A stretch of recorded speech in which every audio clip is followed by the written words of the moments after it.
काही लोक मुद्दाम तुम्हाला कमी लेखतात. अशा वेळी हे 10 संकेत दुर्लक्षित केले तर नुकसान तुमचंच होणार. नमस्कार मित्रांनो आणि मैत्रिणींनो. कधी तुम्हाला असं जाणवलं आहे का की तुम्ही कोणाशी बोलत आहात पण बोलताना आतून अस्वस्थ असल्यासारखं, थोडं घाबरल्यासारखं फिलिंग आलं? समोरचा डायरेक्ट काही वाईट बोलत नाही, तरीही तुम्हाला त्या व्यक्तीसमोर आपण छोटे असल्यासारखं वाटायला लागतो. जणू तो आपल्याला कमी समजतोय असं आतून जाणवत राहतं. हे सगळं अगदी नकळत होत असतं. कोणी उघडपणे अपमान करत नाही, पण असे सिग्नल मात्र मिळत राहतात. अशा लोकांकडे एक वेगळाच ॲटिट्यूड असतो. ते स्वतःला वरचढ समजत असतात आणि आपल्याला खाली. आणि सगळ्यात धोकादायक गोष्ट म्हणजे आपल्याला हे लगेच समजत नाही. अशा लोकांसोबत जास्त काळ राहिलो तर आपला आत्मविश्वास कमी होत जातो. म्हणून या गोष्टी वेळेवर ओळखणं खूप गरजेचं आहे.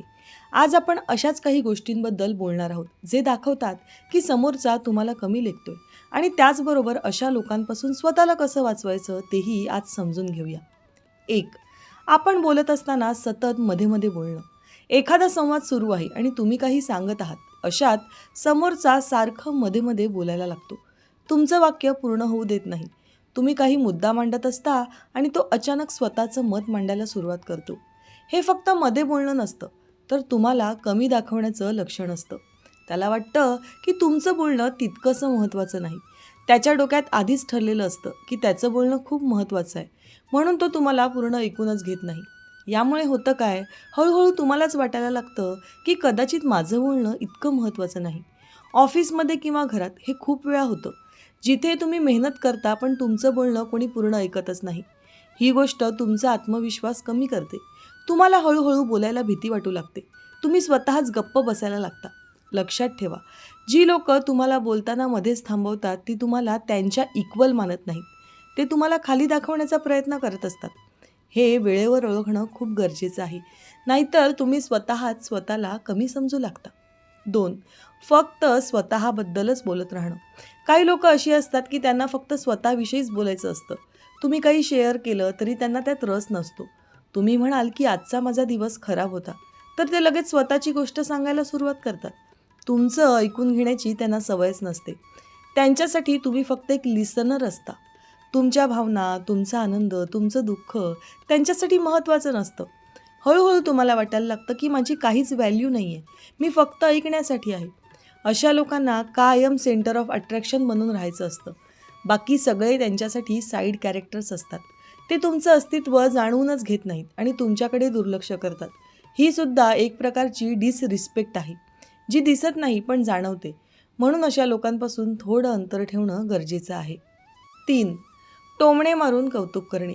काही लोक तुमचं कौतुक करतात पण त्यातही टोमणा लपलेला असतो. ते म्हणतात कसं की वा, छान केलंस, पण मला वाटलं नव्हतं की तू हे करू शकशील. पहिल्या नजरेत हे कौतुक वाटतं, पण आतून ते तुमची पात्रता कमी दाखवत असतात. ते एकाच वाक्यात तुमचं कौतुक आणि अपमान दोन्ही करतात. यामुळे तुम्हाला कन्फ्युजन होतं की हा खरंच कौतुक करतोय की टोमणा मारतोय. ही खूप छुपी पद्धत आहे एखाद्याला कमी दाखवण्याची. अशा लोकांना सरळ वाईट बोलायचं नसतं, पण तरीही ते तुम्हाला त्यांच्या पद्धतीने खाली दाखवतात. तुमच्या मनात स्वतःविषयी शंका निर्माण करतात. मग तुम्हाला वाटतं की कदाचित मी कपेबल नाही आहे. ही भावना तुमचा आत्मविश्वास कमी करते. मग हळूहळू तुम्ही मागे पडू लागता. म्हणून अशा बोलण्याकडे लक्ष देऊ नका. बोलणारे बोलतातच, हत्ती जातो तेव्हा कुत्रे भुंकतातच. 4. गरज असेल तेव्हाच ओळख दाखवणे. काही लोक तुम्हाला फक्त त्यांना काम असलं की ओळख दाखवतात. इतर वेळी तुम्ही समोर असलात तरी ते तुम्हाला इग्नोर करतात. त्यांच्या मनात तुमच्याविषयी जेलसी असते. ते ग्रुपमध्ये असताना मुद्दाम सगळ्यांशी बोलतील पण तुमच्याकडे पाहणार नाहीत. त्यांच्यासाठी तुम्ही तिथे असूनही नसल्यासारखे असता. ही भावना आपल्याला खूप दुखवणारी असते. पण जेव्हा त्यांना काही काम असतं तेव्हा ते लगेच तुमच्याकडे येतात. तेव्हा मात्र तुम्ही त्यांच्यासाठी इम्पॉर्टंट होता. ही एक प्रकारची स्वार्थी वृत्ती असते, ज्यात ते फक्त स्वतःचा फायदा बघतात, तुम्हाला वापरून घेतात आणि काम झालं की परत दूर होतात. अशा लोकांमुळे तुम्हाला स्वतःबद्दल वाईट वाटायला लागतं. तुम्हाला वाटतं की माझी किंमत फक्त कामापुरतीच आहे. म्हणून अशा लोकांना ओळखा आणि त्यांच्यापासून अंतर ठेवा. 5. बॉडी लँग्वेज अशी दाखवायची की मी कोणीतरी भारी आहे, म्हणजेच सुपिरियॉरिटी दाखवणे. काही लोक काही बोलत नाहीत पण त्यांची बॉडी लँग्वेज खूप काही सांगते. ते बोलताना अगदी रेलून बसतात, समोरच्याला मुद्दाम वरून खाली पाहतात, डोळ्यात डोळे घालून नीट बोलत नाही. त्यांच्या नजरेतच ॲटिट्यूड दिसतो, जणू ते तुम्हाला कमी समजत आहेत. ते बोलताना असा फील देतात की ते सुपिरियर आहेत आणि तुम्ही इन्फेरियर आहात. त्यांची बसण्याची पद्धत, बघण्याची पद्धत सगळं काही एक संदेश देत असतं आणि ते म्हणजे मी तुझ्यापेक्षा मोठा आहे. हे सगळं ना छुपं काम असतं, पण खूप त्रासदायक असतं, कारण शब्दांपेक्षा बॉडी लँग्वेज जास्त बोलते आणि आपण नकळत हे सगळं फील करतो. अशावेळी आपण ऑकवर्ड फील करायला लागतो. म्हणूनच हे साईन ओळखायला शिका. 6. तुमचं बोलणं गंभीरपणे न घेणं. काही लोक तुम्ही काही सांगितलं की त्याला हलक्यात घेतात. तुम्ही सिरियस काही बोलत असतात पण ते हसून टाळून टाकतात. याचा अर्थ असा की ते तुमच्या गोष्टींना वेट देत नाही. तुम्हाला वाटतं की मी इतकं मनापासून सांगत आहे पण समोरच्याला काही फरकच पडत नाही. ही सुद्धा डिसरिस्पेक्टची एक पद्धत आहे. ते तुमच्या शब्दांना किंमत देत नाहीत कारण त्यांना वाटतं की तुम्ही तेवढे महत्त्वाचे नाही आहात. त्यामुळे ते तुमचं बोलणं इग्नोर करतात. हळूहळू तुम्ही स्वतःच त्यांच्याशी बोलणं कमी करता कारण तुम्हाला वाटतं की कोणी ऐकत नाही आणि हेच त्या व्यक्तीला हवं असतं. तुम्ही गप्प व्हावं आणि तो वरचढ राहावा. अशा लोकांना योग्य वेळी गप्प करायला शिका. 7. तुमच्या यशावर चिडचिड करणं. जेव्हा तुम्ही काही चांगलं करता तेव्हा काही लोक खुश होत नाही, उलट त्यांची चिडचिड होते. ते तुमचं कौतुक करत नाहीत. तसा विषय निघाला की मुद्दाम विषय बदलतात. त्यांना तुमचं पुढे जाणं सहन होत नाही. त्यांना वाटतं की तुम्ही त्यांच्या लेवलला आता येत आहात आणि ते हे एक्सेप्टच करू शकत नाहीत. त्यामुळे ते तुमचं महत्त्व कमी दाखवण्याचा प्रयत्न करतात. तुम्हाला डाऊन फील करवतात. ही जेलसी असते. या लोकांशी जपून वागा. 8.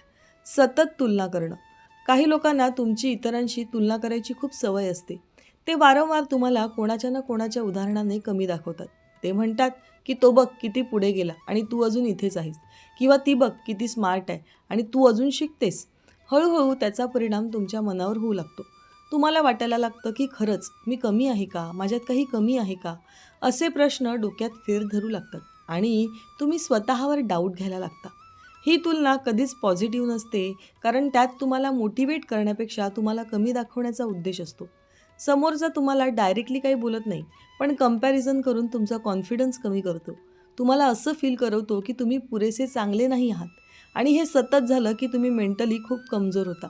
तुम्ही स्वतःची किंमत इतरांच्या स्केलवर मोजायला लागता आणि इथेच तुम्ही चुकता, कारण प्रत्येक माणूस वेगळा असतो, प्रत्येकाची जर्नी वेगळी असते.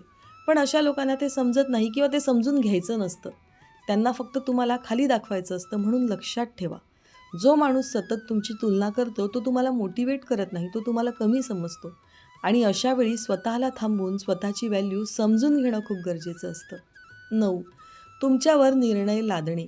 काही लोक अशी असतात की ते तुमचं मत विचारतच नाहीत. ते थेट तुमच्यासाठी निर्णय घेतात. तुम्ही काय करायचं, कसं वागायचं, कुठे जायचं हे सगळं तेच ठरवतात. आधी तुम्हाला वाटतं की ते आपली काळजी घेत आहेत, पण हळूहळू लक्षात येतं की ते तुम्हाला कंट्रोल करत आहेत. ते तुम्हाला स्वतःचं काही ठरवू देत नाही कारण त्यांच्या डोक्यात असतं की तुम्ही योग्य निर्णय घेऊ शकत नाही. त्यांना वाटतं की तेच जास्त समजूतदार आहेत. त्यामुळे ते तुमच्यावर त्यांचे विचार लादतात. तुम्ही काही वेगळं बोललात तर ते लगेच नाकारतात. तुमच्या मताला किंमत देत नाही. त्यामुळे तुम्हाला स्वतःवर शंका यायला लागते. तुम्हाला वाटतं की कदाचित मला काही कळत नाही आणि इथूनच तुमचा आत्मविश्वास कमी व्हायला सुरुवात होते. तुम्ही स्वतःचे निर्णय घेणं टाळायला लागता आणि समोरच्याच्या सांगण्यावर चालायला लागता. ही खूप धोकादायक सवय असते. हळूहळू तुम्ही तुमचं अस्तित्व गमावता. तुम्ही स्वतःसाठी विचार करणं बंद करता आणि समोरचा पूर्णपणे तुमच्यावर डॉमिनेट होतो. अशावेळी हे ओळखणं खूप गरजेचं आहे की ही काळजी नाही तर हा कंट्रोल आहे. आणि जो माणूस तुम्हाला तुमचे निर्णय घेऊ देत नाही तो तुम्हाला इक्वल मानत नाही, तो तुम्हाला खाली समजतो. म्हणून अशावेळी स्वतःचं मत ठामपणे मांडणं खूप महत्त्वाचं असतं. नाहीतर तुम्ही कायम दुसऱ्याच्या सावलीत राहता आणि सावलीतलं झाड हे नेहमी खुरटलेलं असतं, हे लक्षात ठेवा. 10. तुमच्या असण्याला कमी दाखवणं. काही लोक अशी असतात की तुम्ही कितीही चांगलं काम केलं तरी ते अक्नॉलेज करत नाहीत.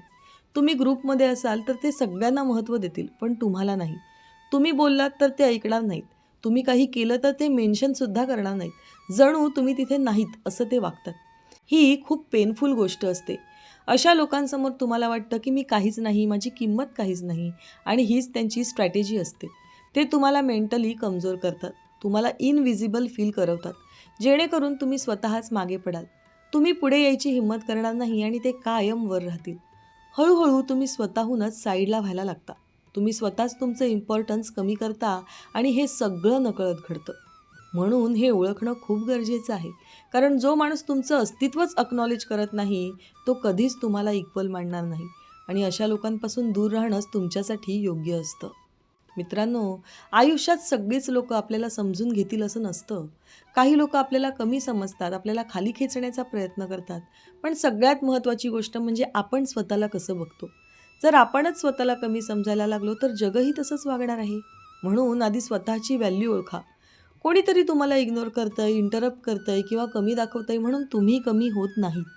तुमची किंमत तुमच्या हातात आहे. ती कोणाच्या वागण्यावर अवलंबून नाही. त्यामुळे अशा लोकांना बदलण्याचा प्रयत्न करू नका. स्वतःला मजबूत बनवा, स्वतःवर विश्वास ठेवा आणि जिथे रिस्पेक्ट नाही तिथून शांतपणे दूर व्हा.